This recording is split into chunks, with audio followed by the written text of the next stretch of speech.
Well, good afternoon, everyone, and welcome to our webinar about navigating the CMS team model and strategies for success. We're really excited about this new mandatory bundle payment program starting next year, and we're going to review key aspects of the program and, more importantly, what do hospital leaders need to prioritize to make sure their Medicare spend is below that target price? And how can we connect and learn from other industry leaders and health systems who are doing this well? And so we'll start with some brief introductions. My name is Ann Conrath, Director of Sales at Avant-garde Health.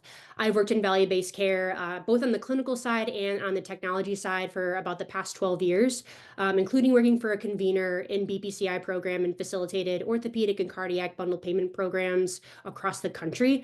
I've seen how meaningful the change in patient care can be in value-based care, and I'm excited to engage in this new program. Derek, I'll toss to you. Thanks, Ann. So I'm Derek Haas, the CEO and founder for Avant-garde Health. Started the business in 2014, so we just celebrated our 10-year anniversary this fall. And over those 10 years, we've been supporting organizations in bundle payments, initially in the CGR and BPCI Advanced program, going back to 2016. Great, thank you, Derek. My name is Porter Jones. I'm the Vice President of Clinical Transformation at Avant-garde. Spent close to a decade working in hospitals, focusing on cost, quality, and outcomes, much related to bundled payments. And now I have the pleasure with Avant-garde to work with numerous hospitals from a slightly different lens in helping these hospitals, specifically the clinical staff and administration, on how to be successful with these programs. So wonderful to be here with you all this afternoon.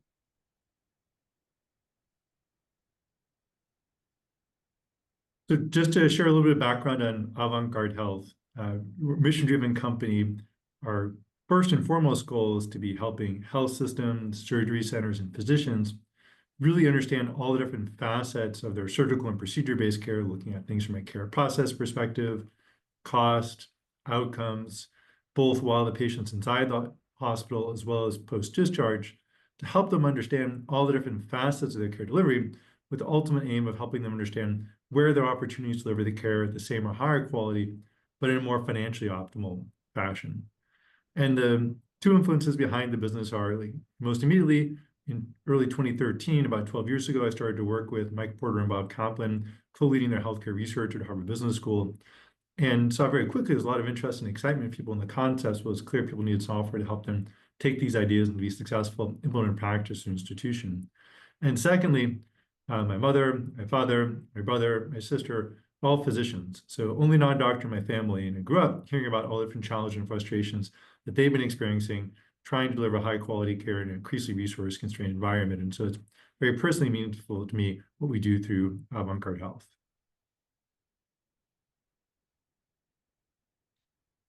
So as people are aware, the team program grew out of CMS's experience with the voluntary bundle payment for care improvement advanced program, as well as the mandatory comprehensive care for joint replacement program.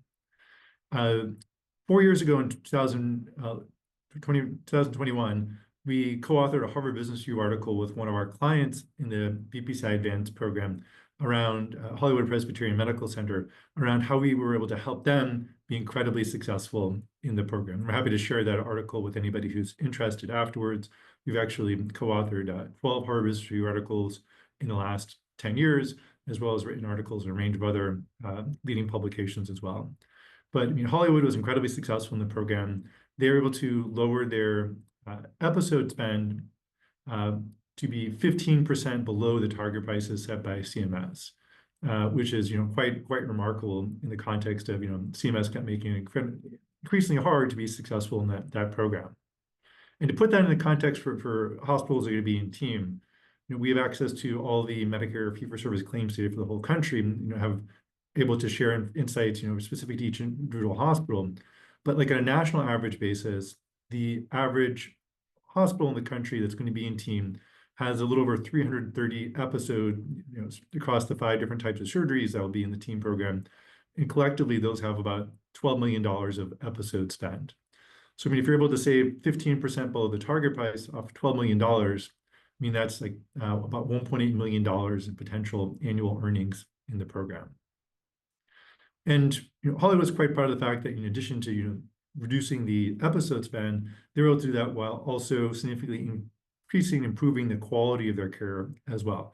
So very meaningful reductions in post-discharge mortality rates, and also very meaningful reductions in their readmission rates in the program. And BPCI Advanced is focused on 90-day episodes. Team is going to be focused on 30-day episodes, but over both time horizons, very meaningful improvements in both cost and quality based on their performance in a range of different clinical areas in BPCI Advanced. So, thank you. Thanks, Derek. So we're going to spend some time doing a quick overview of the team program, and I will caveat that we will send this presentation along with other assets, if helpful, that has these details, as we do have a short 30 minutes today to go through quite a bit of information. To start, key program elements. We're going to begin with the team program January 1st of 2026, and it runs through the end of 2030. One key difference that we're seeing on this program compared to previous programs is the episode begins upon admission and only runs for 30 days. So it's slight difference from the 90 days that we've seen in the past. And it's going to focus on 5 initial episodes. We're looking at lower extremity joint replacements. So think hip and knees, surgical hip and femur fractures, spinal fusion, cabbage, and major bowel procedures. So that'll be the focus of the team program. How this is designed, also, instead of an opt-in basis, there is a mandatory participation, roughly 740 hospitals. And again, and another change is the target price is now based on regional data rather than your specific hospital.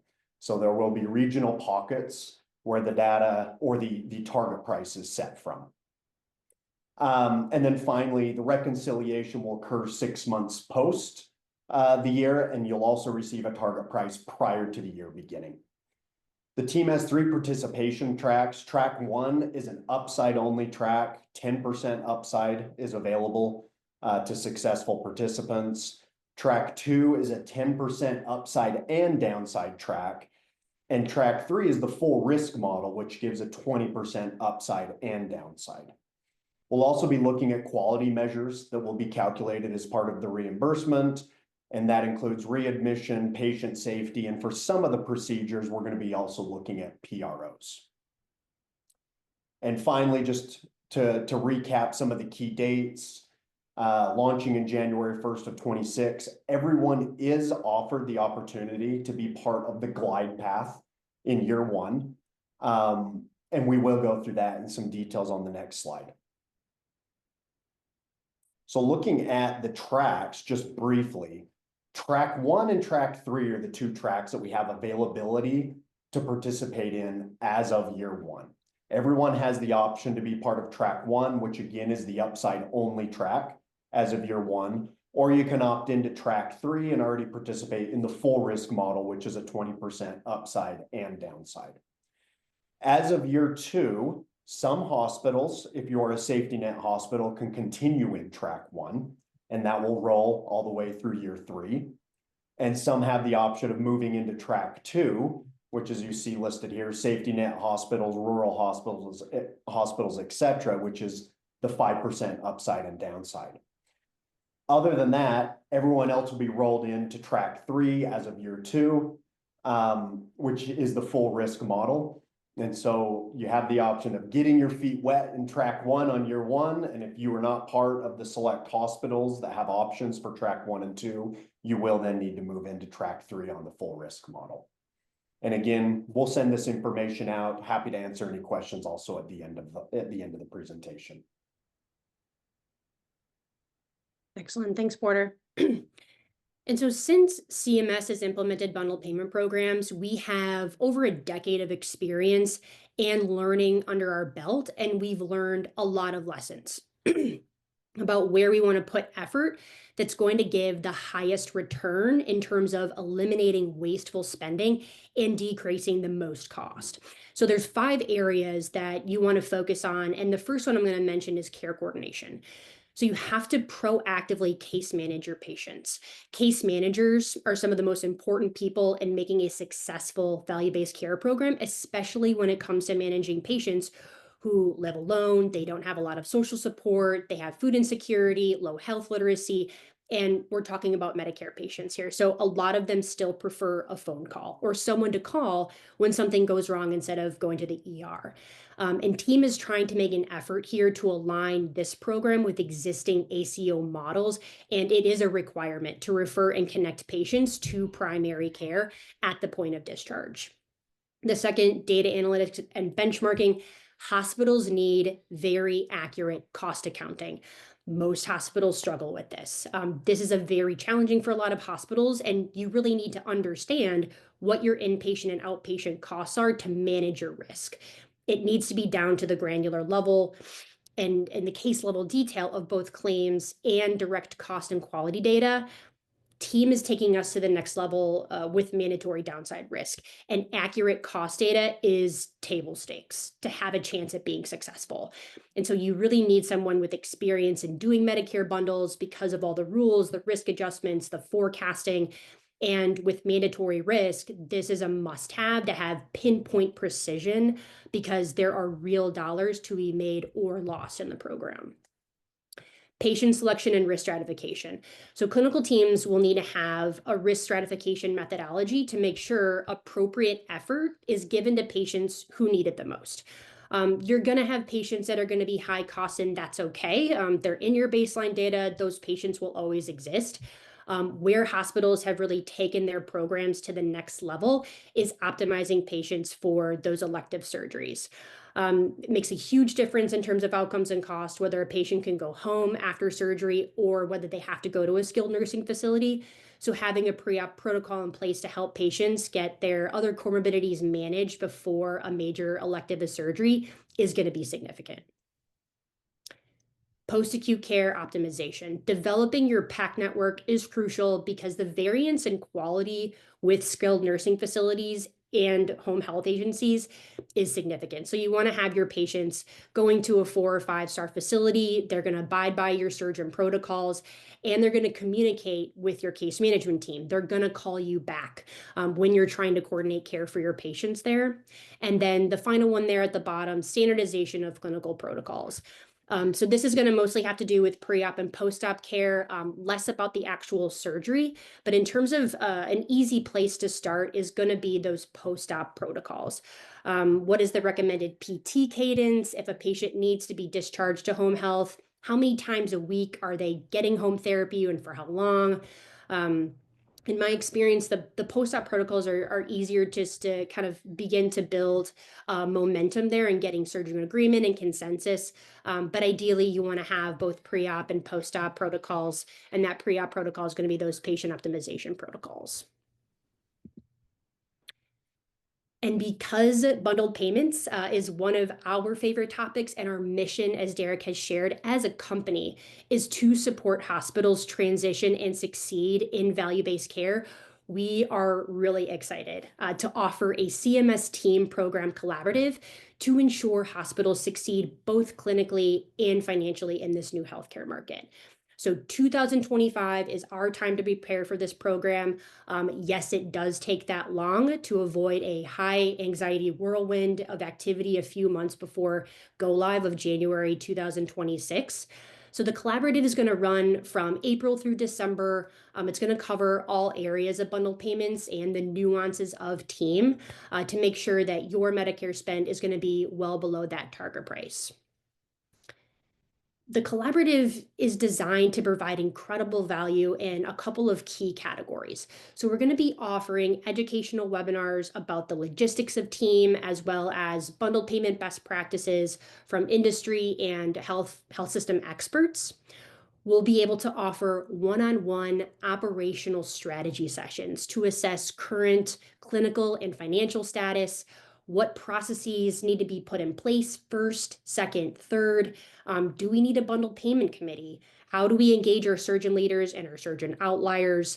How do we develop a PAC network, especially if we have patients that are coming from 50 miles plus away? What data do I need to be looking at a regular cadence and how frequently? Really helping you to answer and create action plans around these really important questions and aspects about bundle payments.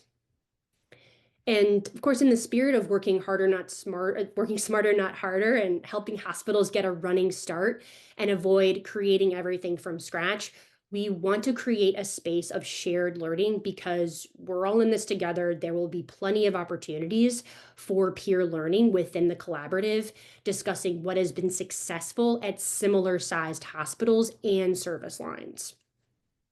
And then finally, having the ability to provide that data and track selection analysis, that's going to be a huge piece of the collaborative because you win when you understand your Medicare cost data, and you win even more when you have great analytics and insights about where and how to take action to reduce unnecessary cost. So we'll be able to ingest your Medicare baseline data and really help you choose the right track for selection within team. So we would love for you to join us along with other health systems like Advocate and Penn State. The early bird deadline to receive a 10% discount is January 31st, with the final deadline of March 12th. The cost to join the collaborative is $8,000 for one hospital and $3,000 for each additional hospital if there are multiple hospital participants within that same health system. So a relatively modest cost, with that amount being less than one hospital could earn or lose just with one case within team. And thank you to Porter for mentioning at the top of the call that I had failed to mention to folks. This is a 30-minute webinar that we have scheduled for this afternoon. So that was the majority of information that we were excited to share with folks. We did want to leave a bit of time for questions that folks may have about team, about the collaborative. So I'll take a pause here and open it up for questions. I know I can see that we have a number of questions already coming in from folks. I know that there's just a lot of interest and excitement about this program. One of them that has just come in was what challenges do you anticipate in team, and how can the collaborative help overcome these? So the challenges that we definitely foresee is going to be physician engagement and behavior change, and also having to engage multiple service lines simultaneously. And then the third being accurate cost accounting at the case level detail. For number one, to be able to understand your costs. Number two, having insights to know how to take action and move the needle on those costs. So the collaborative is going to be hyper focused on all three of those core challenges. And I can guarantee you that your hospital will be light years ahead of your peers compared to those who are kind of attempting to go at this alone or in their silos.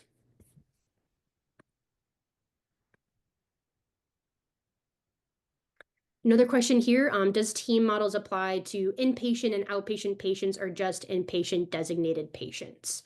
So it's going to be triggered by that DRG, and for certain clinical episodes, it is going to include, certainly it's going to be within the hospital, within some outpatient cases as well. Yeah, CMS has published a detailed table of exactly like which procedure codes trigger an episode in team. We're happy to share that afterwards with anybody that's interested.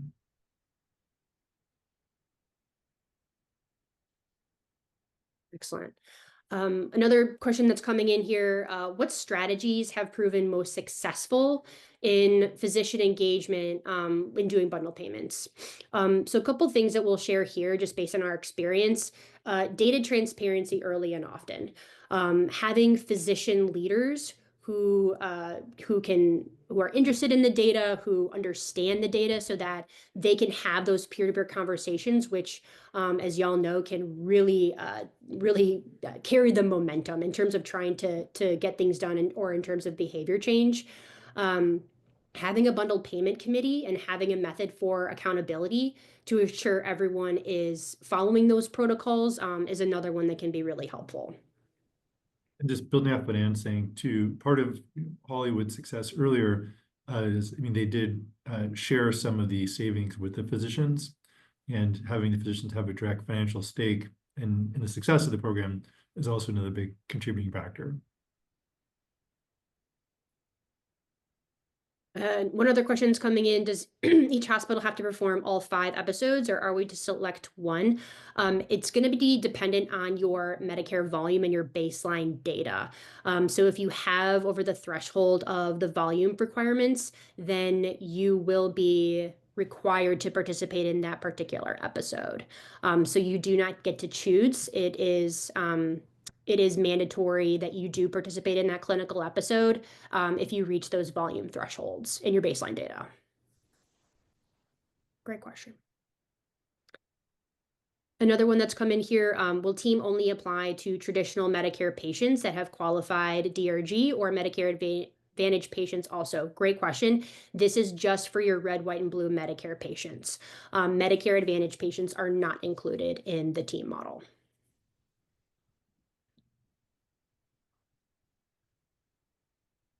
And again, if people have questions about their patient volumes that are expected to be in the program, we're happy to set up a time and talk through that with you. We do have that data as recent as full calendar year 2023 for every hospital, exactly how many episodes they would have had in each of the 5 different surgical procedures.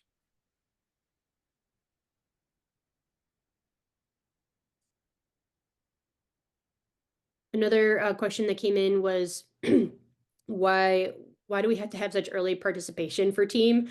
Which is a valid question. We are a year away. And so for us, as we think about this work, and if y'all have ever tried to implement a new process or policy at a hospital at one service line, you already know that things do not happen quickly.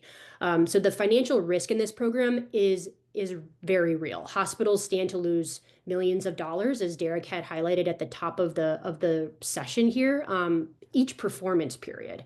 So, and the scope of this with 5 bundles is a humongous feat. It is a lot of cats to herd. And so, but it's absolutely possible with the right data analytics and the right support.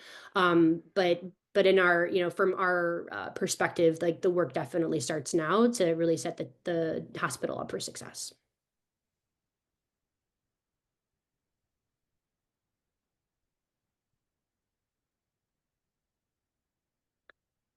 Another question's come in: what are the time periods being used to calculate baseline volumes? So the CMS is using the time period of Medicare claims data from 2022 through 2024. So that will consist of your hospital's baseline data. And another question here: is it true that it starts on December 3rd, so that the first complete patient is done on January 1st? I don't believe so. Oh, go ahead, Derek. Yeah, no, I think you're correct. And Oh. My understanding is that it starts with episodes that have their first kind of discharge in 2020, starting in 2026, as opposed to episodes that discharge in 2025 and have 30-day period end in 2026. Yeah, great question.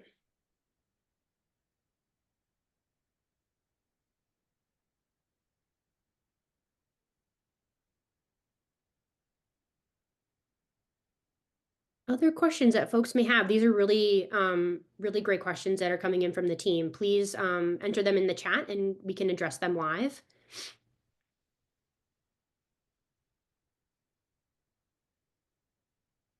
And another thing I'll just share here is that my email address is here for folks that are interested in the collaborative or just have more questions about team. That's really what we're here for, is a resource. And so please reach out to me. I would love to be helpful in any way that I can, either if that's just logistics about team that you're curious about, more information that you want to know about the collaborative, ways that we can support you to be successful. Absolutely reach out to me. I had shared kind of the deadlines to sign up in a previous slide, but we're going to be hosting additional Q&A webinars just to give folks an idea about what they can expect from the partnership and also about team in general. So we know that CMS likes to provide an initial set of rules for programs, but that typically tends to be an iterative process before go live. So absolutely use this as a resource and a source of expertise so that you don't have to sign up for all of the CMS emails, and we can really be a source for y'all on this important topic. Another question that came in, will ACO model and Teams model overlap? Great question. The way that CMS is thinking about all of their value-based care programs, this has been an effort to align existing population health models like MSSP-ACO and other at-risk population health models with the specialty care value-based care models like TEAM that are focused on bundle payments. And their attempt to align those models is so that this is one of the requirements within TEAM, is that when a patient is discharged from the hospital, they need to have a primary care referral. So that way that the patient can have someone that they can follow up with for all of their care outside of the surgical care that they're receiving at your particular hospital. So I imagine that a lot of mandatory participants in TEAM are also doing some version of an ACO value-based care program within CMS. So that's how they're kind of aligning and conjoining both of those different programs, if that's helpful. I mean, a distinction here relative to BPCI Advanced. BPCI Advanced, there was like, patients can either be in BPCI or in an ACO model, but not in both. With TEAM, the patient can be in both models simultaneously.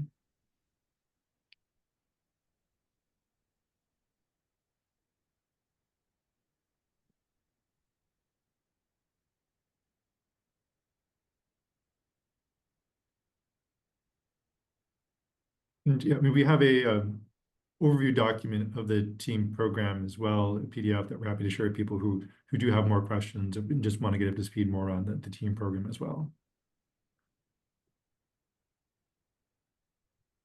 Yes, yeah, we have a host of resources for folks, especially as you begin to circulate this program internally and kind of figure out who needs to be involved. And we can also help you with that on that topic as well, about who do we even include in this meeting. Have some suggestions there about other organizations that we've worked with. So yes, have a lot of different things that we can share with folks.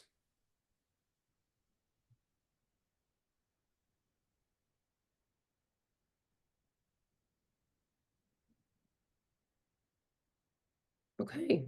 Well, I'm not seeing any more questions that are coming in through the chat. And we have just a couple minutes left here. So just want to thank everybody for their time this afternoon and your commitment to value-based care. We are really excited about this program, and we hope that it can be overwhelming, frankly, to implement something like this, especially when it feels very heavy with a mandatory participation with downside financial risk. But there is a lot of different things that have been successful that we know work. So we are really excited that you're here, and we're excited to talk further with y'all and help you be successful in this program. So just want to thank everybody for your attendance this afternoon, and we're excited to talk further.